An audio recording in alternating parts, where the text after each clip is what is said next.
So we're picking up today with 17.2, looking at the American response to the big business that we mentioned in the last video.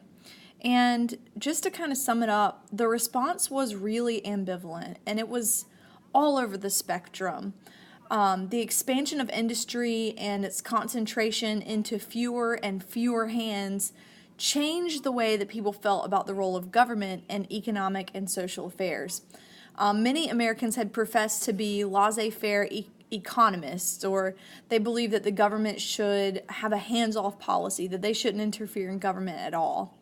But as wealth and power and industrial privilege, I guess, was more concentrated into the hands of the wealthy, people began to change their minds about that.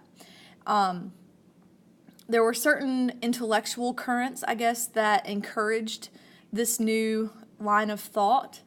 By the 1870s, Charles Darwin had written The Origin of Species, and his theory of natural selection exercised a powerful influence on American public opinion.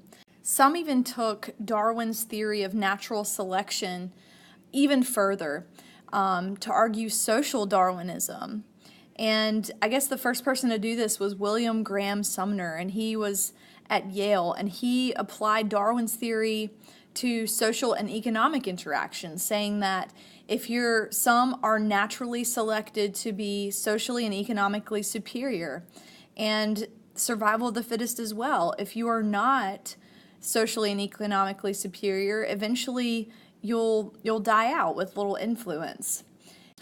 Although Americans disliked and distrusted powerful government and strict regulation of the economy, they did not object to all involvement by the government in the economic sphere, especially as conditions were worse for the urban worker. So the growth of huge industrial and financial organizations did frighten many people, but at the same time, people wanted the goods and the services that those big businesses produced at a reasonable cost. So the public worried that if someone did create a monopoly, that they would raise prices. And still more significant was the fear that monopolies would destroy economic opportunity and threaten democratic institutions. So there were some people who made it their life goal to try to change conditions in America. And we're going to go through these kind of quickly. But really, the popularity of these reformers reflected the growing concern over unequal distribution of wealth and the power of these corporations. Henry George is the first one, and in 1879 he wrote Progress and Poverty. And he believed that labor or work was the only true source of capital, meaning how hard you work equates to how much money you get, no matter what your work is. And so he proposed a single tax on wealth produced by the appreciation of land values. And then Edward Bellamy, writing in 1888, about 9 years later, he wrote a utopian novel, Looking Backward, and he described a future in which America was completely socialized and carefully planned economically. And in his ideal socialist state, there was no revolution and no violence. It just happened that way. And then Henry Lloyd wrote Wealth Against Commonwealth in 1894. And basically, he aimed his attack at Rockefeller and the Standard Oil Company. And his forceful but simple arguments made Lloyd look really convincing to thousands. So, despite their criticisms, these writers did not really question the underlying values of the middle-class majority, and they insisted that reform should be accomplished without serious inconvenience to any individual or class. In other words, unlike Karl Marx, they were not suggesting violent revolution. They just wanted an improved situation for the poor laborer. So that brings us to Marxists, and By the 1870s, Marxian socialist ideas began to penetrate the United States. And 7 years later, in 1877, the Marxist Socialist Party was formed in the United States. And there was one guy who really took it to himself to bring Marxism to the United States, and his name was Lawrence Grundland. And he wrote this book called The Cooperative Commonwealth in 1884. And the goal of his book was just to explain Marxism to Americans. The leading voice of this socialist party was a guy named Daniel De Leon. And he was a revolutionary who insisted that workers could improve their lot only by adopting socialism and by joining the Socialist Labor Party. He didn't really pay much attention to the opinions or the practical needs of the common working people. He just believed that, hey, we adopt socialism and everything will be fine. Government reaction to big business.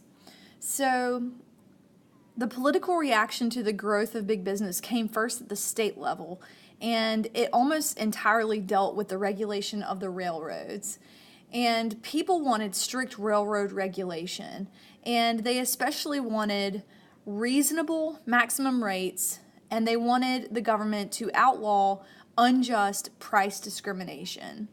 So in Munn versus the state of Illinois in 1877, the Supreme Court ruled that these kinds of regulations by states were constitutional if they were applied to business that served a public interest. However, the Supreme Court declared invalid an Illinois law that prohibited discriminatory rates between long hauls and short hauls in 1886 in the Wabash case. And so they did this on the grounds that a state could not regulate interstate commerce. So the following year, Congress passed the Interstate Commerce Act. And this, of course, was a federal law, and it required railroad charges to be just and reasonable. But it also outlawed rebates, drawbacks, and other competitive practices. In addition to that, the act created the Interstate Commerce Commission, which was actually the first federal regulatory board, and the purpose of it was to supervise railroad regulation. The labor union movement. So at the time of the Civil War, only a small percentage of Americans were organized, and most of the union members were not factory workers. They were actually skilled artisans trying to hold on to their craft and their standards and their wages. The growth of national craft unions grew after the Civil War was over, and the National Labor Union was founded in 1866. But its leaders were out of touch with the practical needs and the aspirations of the workers. The members opposed the wage system, they opposed strikes, and anything that increased labor's sense of membership in the working class. Their main objective was actually just to form worker-owned cooperatives. And so the Knights of Labor was formed in 1869, and they supported political objectives that had to do little with the working conditions and also rejected the idea that workers must resign themselves to remaining wage earners. The Knights also rejected the grouping of workers by crafts and accepted blacks, women, and immigrants. So that caused their membership to grow in the 1880s and later encouraged very successful strikes against the railroads. In 1886, the idea that workers should have an 8-hour day gained wide support. And so clashes between workers and police in Chicago led to a protest meeting in Haymarket Square. And essentially a bomb was tossed into the crowd, and it killed 7 policemen and injured many others. And this riot had actually started out as a peaceful rally to support workers striking for an 8-hour day. And like I said, with the bomb being thrown and people being killed, it turned into an internationally publicized legal proceeding. And 8 anarchists were convicted of conspiracy. 7 were sentenced to death. 1 was sentenced to a term of 15 years in prison. The death sentences of 2 of them were changed to life in prison, and 1 person committed suicide in jail because they didn't want to face the gallows. 4 were hanged, and then eventually in 1893, the governor of Illinois pardoned the rest of the defendants and criticized the trial for being ridiculous. So that brings us to the AFL, or the American Federation of Labor. And the violence in Chicago actually damaged organized labor, especially the Knights of Labor, which the public associated with violence and anarchy. And so membership in the Knights of Labor declined. So a combination of national craft unions, the AFL, finally replaced the Knights of Labor as the leading labor union. And so this was led by a guy named Adolf Strasser and Samuel Gompers. And the AFL concentrated on organizing skilled workers, and they were fighting for shorter hours and higher wages. And the AFL accepted the fact that most workers would remain wage earners, and used its organization to develop a sense of common purpose and pride among its workers, or among its members. And so the AFL actually avoided direct involvement in politics and instead used the strike as its primary tool to improve working conditions. All right, so labor militancy. Laborers were threatened by the growing size and power of their corporate employers. Also, this is the substitution of machines for human skills and the ever-growing influx of foreigners coming in, accepting low wages and basically outbidding them for jobs. So labor grew increasingly militant. And in 1877, a railroad strike shut down 2/3 of the nation's railroad mileage.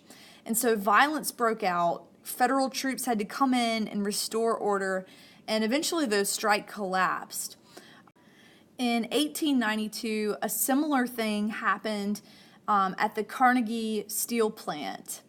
And this strike was marked with violence because Andrew Carnegie had hired this guy named Henry Frick to come in and basically be terrible for him. He didn't want to do it himself, so he had Frick come in and cut wages and increase hours, and the people were absolutely miserable about it.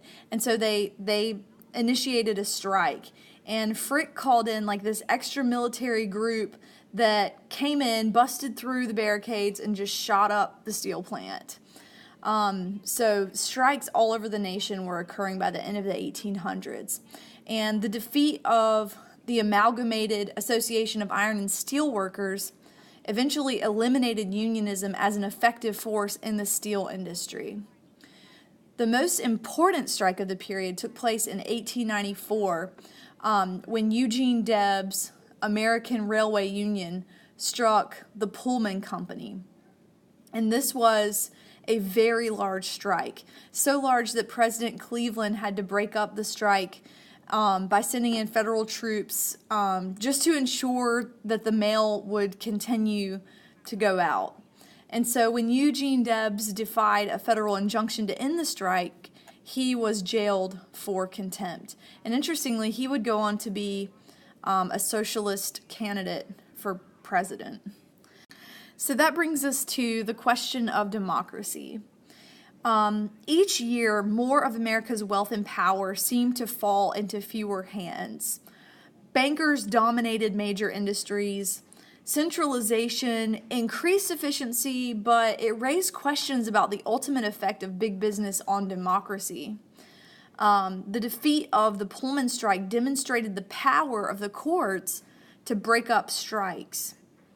The federal government had actually obtained an injunction in that case by asserting that the American Railway Union was engaged in a combination in restraint of trade prohibited by the Sherman Act. So the question was, what would the effect of big business on democracy be, and how big would the government have to get to prohibit these large businesses from turning into monopolies? So we will leave off there, and we'll pick up in chapter 18.